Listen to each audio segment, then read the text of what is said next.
All right. So we said we get to it. Let's follow through on it. Guys that you go back and look at the tape, the guys that you saw at day one of the workouts that are worth another look. I'll give you some guys that I'm really starting to warm up to as they could be in a draftable area for the Detroit Lions. Cooled a little bit on Jake Fromm from what we saw yesterday. Don't want to get carried away with combine results, but if I were the Lions after what I saw yesterday, I would be like, I'm going to go back and watch the tape again and really see if I like this guy. And maybe they didn't going in, but I kind of was intrigued to see him play. Let me give you two quarterbacks that I like that I think had plus days that, as far as the workouts are concerned, go back and watch again. One is Jacob Eason, the quarterback from Washington, transfer from Georgia. Liked what I saw out of him. I was reading some stuff on him today, and they said that maybe the interviews didn't exactly sell him all that well. But Jacob Eason, quarterback from Washington, who could be a mid-round draftee. And the other is Kelly Bryant, the Clemson transfer who went to Missouri.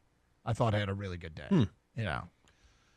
I didn't see as much of the quarterbacks. I saw more of the wide receivers. And guys that kind of stood out to me were, first and foremost, was just because the eye-popping number he ran, a 4.3940 was Devin Duvernay from Texas. Yep.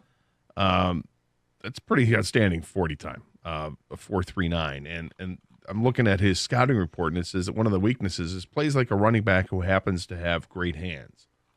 Okay, sounds like a slot receiver to me, and given his size, it seems like it. And one of the pluses is his durable frame. He's 5'10", solidly built, 200 pounds, and obviously that kind of speed, that speed kills. Two other guys that stood out, Chase Claypool from Notre Dame. Big guy, 6'4", 238. Some teams wanted to look at him as a tight end. Well, he ran a 4.42. So that's wide receiver. That's big wide receiver stuff. And 4.42, that's no joke.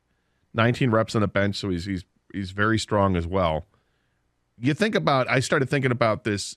If you're an offensive coordinator and you've got somebody with that kind of size and that kind of speed, what a mismatch it can be. Look, I would have him as a wide receiver, but you can line him up wherever you want. Line him up as a tight end. He's not going to stay in a block. He's going to go out in a pass pattern, and someone's going to have to cover him. Good luck with that. And the other guy that stood out to me, I noticed him because of the hair first and then the substance afterwards. And that's wide receiver from Washington State, Desmond Patman. Big guy, 6'4", 225. He ran a 4.48, 36-inch vertical leap. Caught everything that was thrown to him. I really liked the way that he was handling himself. On the deep passes, there were some that were overthrown.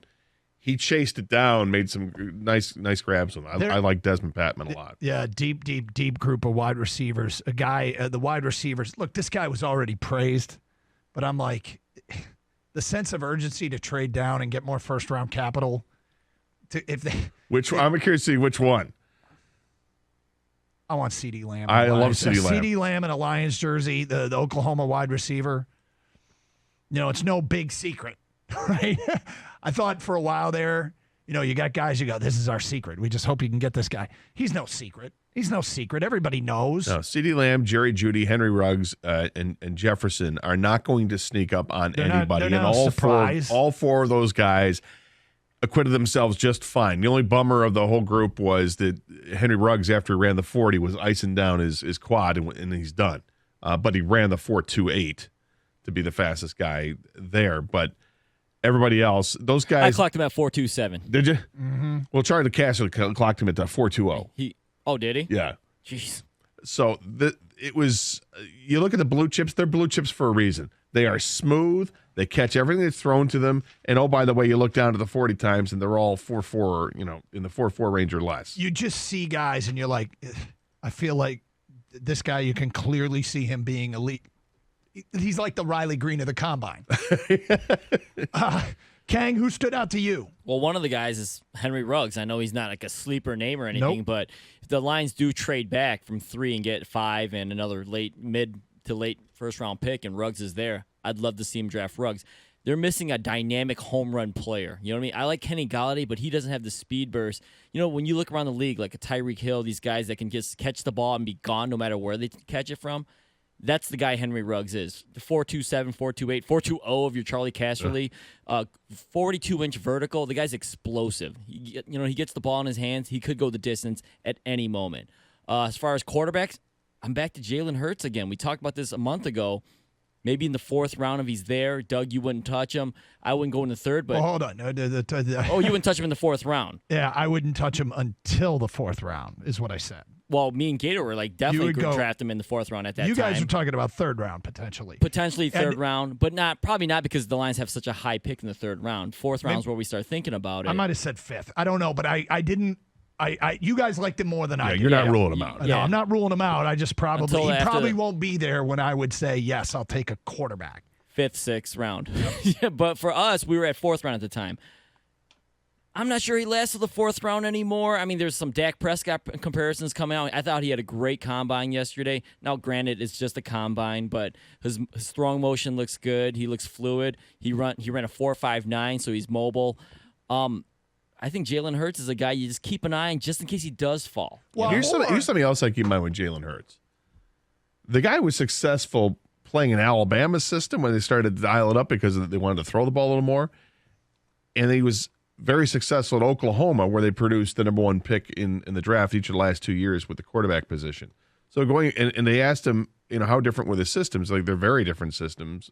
He was able to pick up both systems and flourish in both systems. Now, given both teams have an incredible amount of offensive talent, but he did fine. Okay, and the thing about it is he's also a guy that could I see going higher than that if they move back and get a bunch more picks.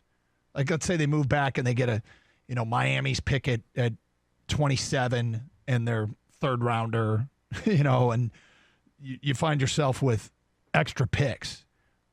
Or even you have 2 fourth rounders and you trade back into the third. I could see them using the extra picks to go, okay, I could see them going and grabbing a Jalen Hurts higher than I endorse them. As their current draft board's laid out, I just feel like there's other needs that I would really be. And the same thing goes for these quarterbacks. I mean, CeeDee Lamb doesn't make sense unless they get extra first-round picks. Yeah, but if they get extra first, because they can't envision them taking CeeDee Lamb at 3. No, or at 5. Nope. But could I see him taking them at 12? If at 5 they get a Kuda and they have the extra pick, Miami's extra pick, it's 12, right? No, it's 18. The Raiders had 12, I think. Okay, whatever it is. It's like 16, but whatever it is. Yeah. They've got one in the 10s, one in the teens, and one in the 20s. Can I see them using the one in the teens for it? Yep. 248-539-9797. All right, let's get to you. Who did you like the most? You can text us at 97136, or you can tweet us at DougandGator971. We got some tweets on that. Also, of course, your phone calls at 248-539-9797. Coming up today at 11:05, morons or miscommunications. Are these morons or miscommunications? We'll get to that, and it happened here in Detroit. We'll get to that at 11:05. 97.1 The Ticket.